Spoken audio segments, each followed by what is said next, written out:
Mes frères et sœurs, nous accompagnons Marie dans son dernier repos. Et nous nous mettons à la place des saints apôtres. La tradition veut qu'ils ont été réunis des quatre coins du monde, justement, miraculeusement. Ils se seraient retrouvés toutes et tous à Jérusalem. Notre tradition dit Éphèse, mais celle qui est la plus établie est Jérusalem. Ils étaient tous là pour assister à la mort de celle qui soutint leurs prières, qui les accompagna. On le sait, ce n'est pas une élucubration, les évangiles en parlent, les actes des apôtres en parlent.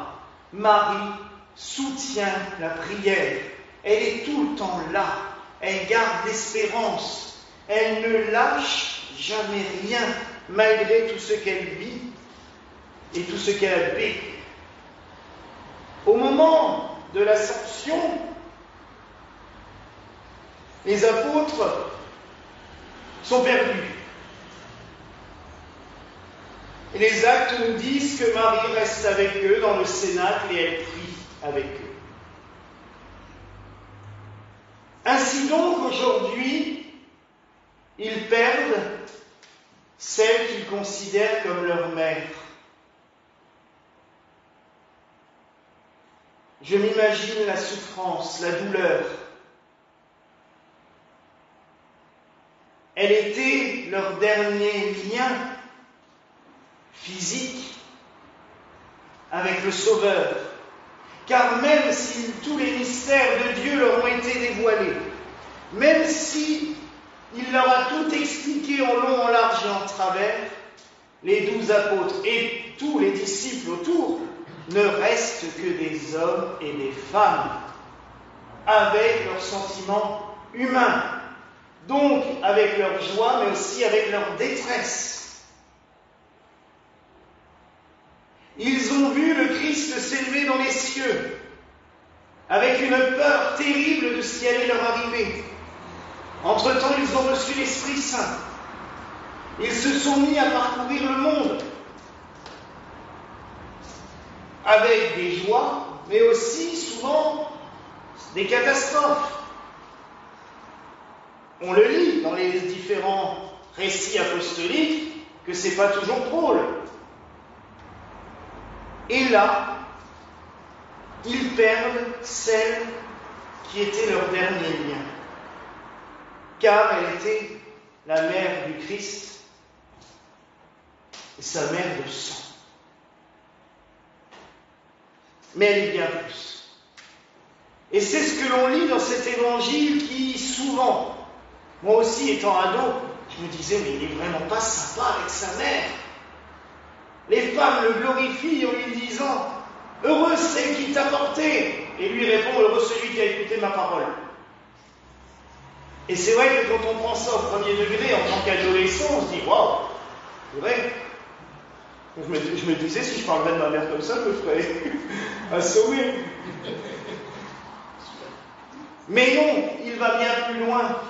Il ne glorifie pas Marie parce qu'elle l'a enfantée, même si, comme on l'a vu hier dans la fête de l'Arche de la Nouvelle Alliance, c'est quand même quelque chose d'exceptionnel d'avoir porté Dieu et de l'avoir enfanté au monde.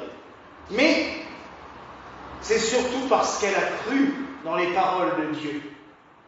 Elle a cru dans ses paroles, elle l'a accueilli au fond d'elle. Elle est restée ferme dans cette foi, malgré tout ce qui arrivait. Je vous rappelle quand même qu'on lui a pris son fils, on l'a torturé, on l'a crucifié devant elle. Après tout ce qu'ils avaient déjà passé dans l'enfance.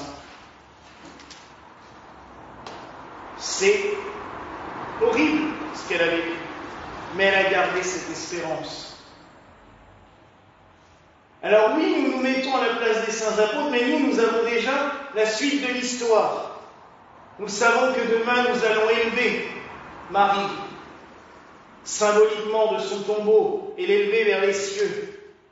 Tout simplement aussi pour nous rappeler que selon la foi de l'Église, et on s'en fout de savoir si certaines églises en ont fait un dogme ou pas.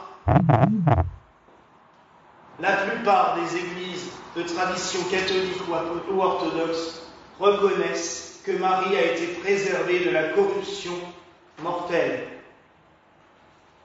La tradition veut que, je rentrerai plus dans les détails demain, que quand ils ont ouvert le tombeau au bout de 3 jours, parce qu'il y avait saint Thomas qui était en retard, comme toujours, déjà pour la résurrection, il est arrivé une semaine après, ben là c'est pareil, il n'était pas là,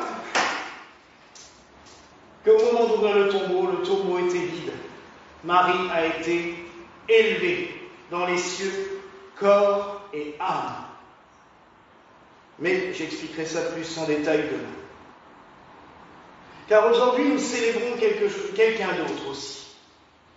Et vous savez, on a déjà fait le lien où dans la vie des saints, il est assez marquant à quel point le Seigneur aime bien faire des petits clins d'œil. Saint Joseph René Villatte, qui aimait le précieux sang, est mort le jour de la fête du précieux sang. Notre archevêque Irénée, qui était mort le jour de la Sainte Irénée. Et d'autres saints comme ça qui sont morts le jour de leur fête de prédilection. Et aujourd'hui, nous célébrons Saint Maximilien Marie Kolbe, un franciscain polonais, qui fit un vœu un jour, étant enfant, au début du XXe siècle. Il voit la Sainte Vierge Marie, et elle a 2 couronnes dans les mains, une couronne de rose rouge et une couronne de rose blanche. La pureté et le martyre. Et elle dit à l'enfant, parce que l'enfant lui dit, mais qu'est-ce que je peux faire pour te faire plaisir? Et elle lui dit, choisis une des 2 couronnes. Et Maximilien Marie Kolbe est spontané. Et il lui dit, je prends les 2.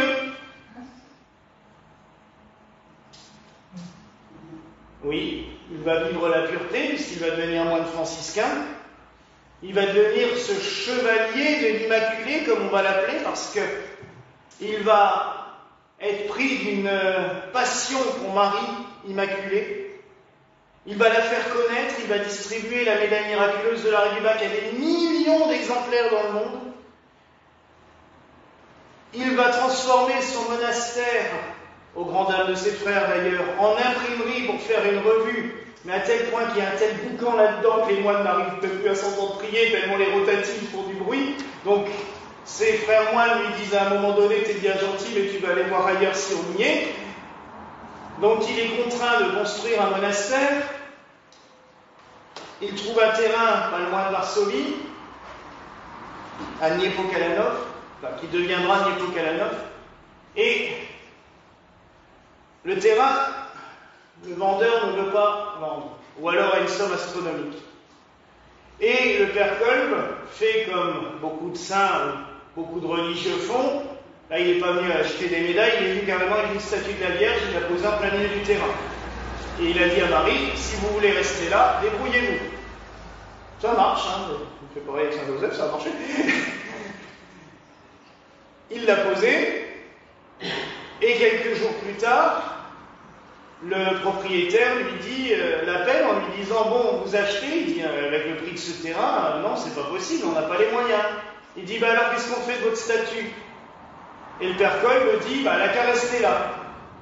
Et le propriétaire lui dit, bon, bah si elle reste là, alors vous venez aussi, je vous offre le terrain. Et il a construit un monastère qui, en quelques mois, a rassemblé plus de 600 moines. C'était une usine. Il y a des photos du réfectoire où on n'en voit pas la fin. La chapelle, c'est pareil.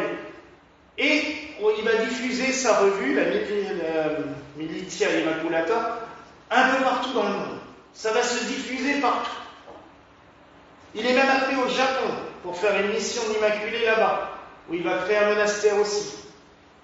Il va revenir en Pologne, développer sa communauté, et malheureusement, comme pour Wittgenstein, il y a M. Hitler qui est apparu et qui a commencé à envahir la Pologne et qui a accusé le père Kolbe de nationalisme polonais. Ben oui, il parlait polonais et il était attaché à son pays, c'est un petit peu normal.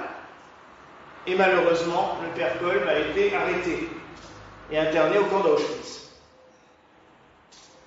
Au début du mois d'août, il y a eu une tentative d'évasion et le chef du camp prend 10 hommes au hasard pour les enfermer dans ce qu'on appelait le bunker de la faim. Cela veut dire ce que ça veut dire. On met ces 10 bonhommes sans eau ni nourriture, enfermés définitivement dans un bunker et on attend qu'ils meurent les uns après les autres. Maximilien Kolbe voit que parmi ces 10 hommes, il y a un père de famille avec qui il avait discuté. Il s'avance vers le chef du camp et lui dit « Je prends sa place ». Mais il avait une telle autorité que le chef du camp n'a pas osé lui dire non. Et le père Kolbe rentre dans ce bunker de la faim. Les gardiens vont quand même donner des témoignages par la suite. Ils vont dire que petit à petit, tous les hommes vont mourir les uns après les autres, et le père Kolbe les accompagne. Il sera le dernier à mourir, et la date de sa mort d'après, ce qu'avait dit un gardien, on n'a aucune certitude, mais je trouve que le clin d'œil est quand même assez grand pour que ça soit sans doute réel. Il est mort le 14 août. Et là, c'est vraiment, je pense, une des grandes grâces que la Vierge Marie lui a donnée, puisque c'est la veille de l'Assomption, le jour même où on commémore son entrée dans le repos. Nul doute que la Vierge Marie est venue chercher son serviteur, son chevalier servant, pour l'emmener auprès de Dieu. Et quand on voit le nombre de merveilles et de grâces qui se font encore par l'intercession de Saint Maximilien Marie Kolbe, il faut vraiment l'invoquer et le prier. Donc oui, mes frères et sœurs, ce soir, c'est une célébration triste, forcément, puisque nous accompagnons Marie au tombeau, mais comme je le disais, nous connaissons la suite. Et nous avons toujours cette espérance, et c'est comme toutes les funérailles chrétiennes, nous savons que ce n'est pas la fin, que c'est le début, que c'est le commencement d'autre chose. Et en accompagnant Marie au tombeau ce soir, nous l'accompagnons vers son repos, mais aussi vers sa gloire, car elle va s'élever dans les cieux. Elle sera auprès de son Fils, auprès du Père, dans l'amour du Saint-Esprit. Elle retrouvera aussi son époux. J'aime toujours à penser à ça aussi. La joie de Joseph accueillant son épouse dans les cieux. Quel moment cela a dû être.